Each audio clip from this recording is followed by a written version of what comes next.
Hi, I'm Allyn Walker, and I'm coming to you from the Nashville Training Center for Dale Carnegie, right here in the Music City. You know, being in Nashville, we know about driving. And you think about driving down the interstate, you're always kind of looking over your corner to see, do I have enough room to move over or not? Because we know that cars have blind spots, and we want to make sure that we don't cause yet another accident on our roadways. The thing about it is that not only do we have blind spots physically with our eyesight, sometimes we have blind spots as leaders. Dale Carnegie Training recently did a 14-country survey, looked at 21 different industries as to what might be some of the blind spots that we as leaders have. In other words, things that we think that we do pretty well, but our people are telling us that we may not be.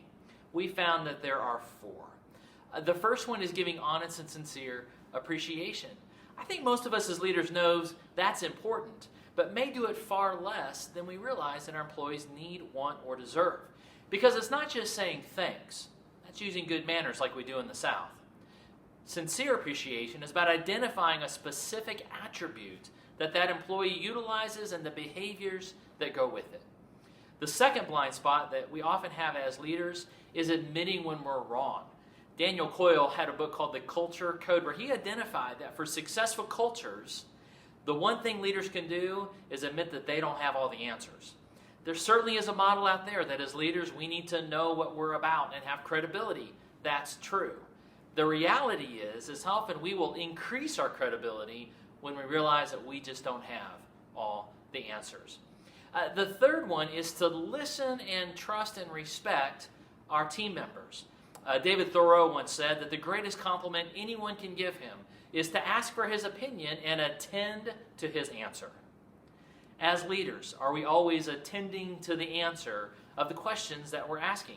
The reality is we know what we think. One of our jobs as leaders is to find out what our people think. And so how strong of a listener are we? Or are we just trying to hear enough information to give the response because we've got lots to do? The fourth leadership blind spot just has to do with building trust, being reliable. Now again, we probably all think that we're reliable, just like I think I'm a great driver. We're not going to ask for input on that.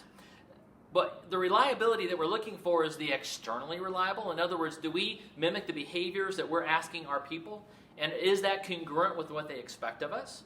The other reliability is internal reliability, doing what we say and saying what we do, and those two things being the same. What we found in our survey is that when our people saw that we're trustworthy, 10 times difference in terms of engagement in the workplace. All of us think we're great drivers. We probably think we're great leaders. We have some blind spots. I hope that you find these 4 areas will be things to consider and make sure we turn just a little bit further around to make sure that we're not causing more accidents than we need to in the workplace. Obviously, if you want to find out more, there's a free download on dalecarnegie.com that can get you the research.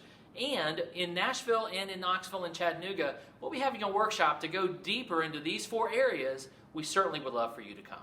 Again, this is Allyn Walker with Dale Carnegie Training of Tennessee, right here in our Nashville Training Center.